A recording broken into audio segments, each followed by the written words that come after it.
Ibu bapak, saudari-saudara sekalian yang terkasih dalam Tuhan. Selamat pagi, salam sehat, tetap semangat, penuh sukacita. Tuhan memberkati. Marilah kita mendengarkan sabda Tuhan pada hari ini, Kamis dalam masa Paskah ketiga, tanggal 5 Mei 2022. Marilah kita awali dengan tanda kemenangan Tuhan kita Yesus Kristus dalam nama Bapa dan Putra dan Roh Kudus. Amin. Bacaan pertama dari Kisah Para Rasul. Waktu Filipus di Samaria, berkatalah seorang malaikat Tuhan kepadanya, "Bangunlah dan berangkatlah ke sebelah selatan, menyusur jalan yang turun dari Yerusalem ke Gaza. Jalan itu jalan yang sunyi." Lalu berangkatlah Filipus. Adalah seorang Etiopia, seorang sida-sida, pembesar dan kepala perbendaharaan Sri Kandake, Ratu Negeri Etiopia, yang pergi ke Yerusalem untuk beribadah. Sekarang orang itu sedang dalam perjalanan pulang. Ia duduk dalam keretanya sambil membaca kitab Nabi Yesaya. Lalu kata Roh kepada Filipus, "Pergilah ke situ dan dekatilah kereta itu." Filipus segera mendekat dan mendengar sida-sida itu sedang membaca kitab Nabi Yesaya. Kata Filipus, "Mengertikah Tuan apa yang Tuan baca itu?" Jawabnya, "Bagaimanakah aku dapat mengerti kalau tidak ada yang membimbing aku?" Lalu ia meminta Filipus naik dan duduk di sampingnya. Nas yang dibacanya itu berbunyi seperti berikut. "Seperti seekor domba, ia dibawa ke pembantaian. Dan seperti anak domba yang keluh di depan orang yang menggunting bulunya, demikianlah ia tidak membuka mulutnya. Dalam kehinaannya berlangsunglah hukumannya. Siapakah yang akan menceritakan asal-usulnya? Sebab nyawanya diambil dari bumi." Maka kata sida-sida itu kepada Filipus, "Aku bertanya kepadamu, tentang siapakah Nabi berkata demikian? Tentang dirinya sendiri atau tentang orang lain?" Maka mulailah Filipus berbicara, dan bertolak dari nas itu, ia memberitakan Injil Yesus kepadanya. Mereka melanjutkan perjalanan, dan tiba di suatu tempat yang ada air. Lalu kata sida-sida itu, "Lihat, di situ ada air. Apakah halangannya jika aku dibaptis?" Saud Filipus, "Jika Tuan percaya dengan segenap hati, boleh."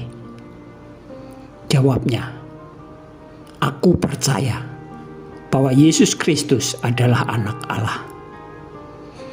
Lalu orang Etiopia itu menyuruh menghentikan kereta, dan keduanya turun ke dalam air, baik Filipus maupun sida-sida itu, dan Filipus membaptis dia. Dan setelah mereka keluar dari air, Roh Tuhan tiba-tiba melarikan Filipus, dan sida-sida itu tidak melihatnya lagi. Ia meneruskan perjalanannya dengan sukacita. Tetapi ternyata Filipus ada di Asdod. Ia menjelajah daerah itu dan memberitakan Injil di semua kota sampai ia tiba di Kaisarea. Demikianlah sabda Tuhan. Syukur kepada Allah. Bacaan Injil diambil dari Injil Yohanes.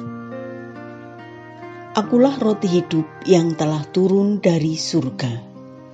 Inilah Injil suci menurut Yohanes. Di rumah ibadat di Kapernaum, Yesus berkata kepada orang banyak, "Tidak seorang pun dapat datang kepadaku, jikalau ia tidak ditarik oleh Bapa yang mengutus aku, dan ia akan kubangkitkan pada akhir zaman."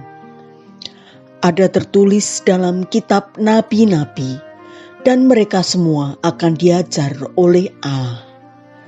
Dan setiap orang yang telah mendengar dan menerima pengajaran dari Bapa datang kepadaku. Hal itu tidak berarti bahwa ada orang yang telah melihat Bapa. Hanya Dia yang datang dari Allah. Dialah yang telah melihat Bapa. Aku berkata kepadamu, sesungguhnya barang siapa percaya, ia mempunyai hidup yang kekal. Akulah roti hidup. Nenek moyangmu telah makan mana di padang gurun dan mereka telah mati. Inilah roti yang turun dari surga. Barang siapa makan daripadanya, ia tidak akan mati. Akulah roti hidup yang telah turun dari surga. Jikalau seorang makan dari roti ini, ia akan hidup selama-lamanya. Dan roti yang kuberikan itu ialah dagingku yang akan kuberikan untuk hidup dunia.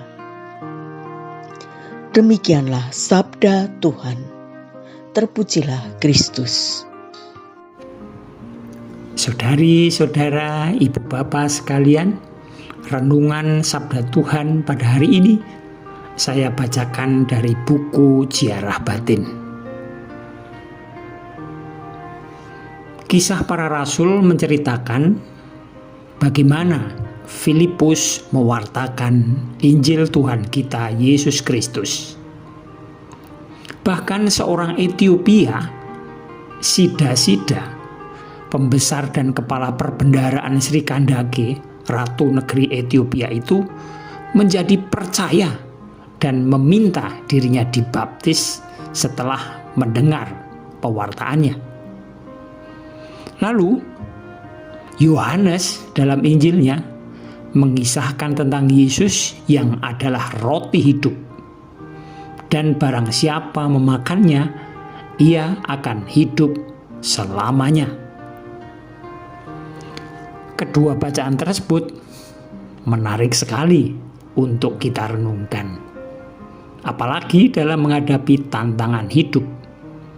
Misalnya, ya seperti wabah COVID-19 sekarang ini.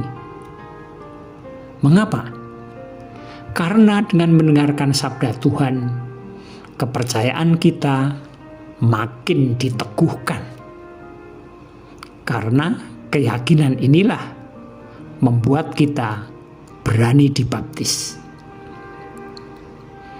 Karena kita sudah dibaptis, berarti kita sudah dimeteraikan untuk menjadi pengikut Kristus yang berani dan setia, serta siap diutus kemanapun. Sebagai wujud pernyataan iman kepercayaan kita, maka sangat diharuskan untuk merayakan Ekaristi. Lalu, mengapa merayakan kurban misa yang live streaming atau live? Karena dengan merayakannya, kita mengucapkan syukur kepada Tuhan dalam puncak perayaan iman kita tersebut.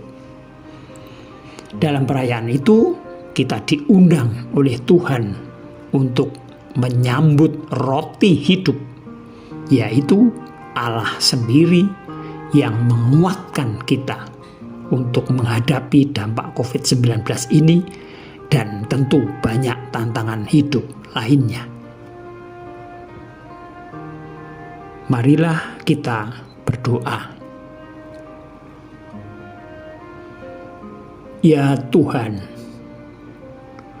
bantulah kami untuk lebih menyadari kehadiran-Mu dalam pembaptisan dan perayaan Ekaristi, agar mampu menghadapi segala tantangan dalam kehidupan ini. Amin. Dalam nama Bapa dan Putra dan Roh Kudus. Amin.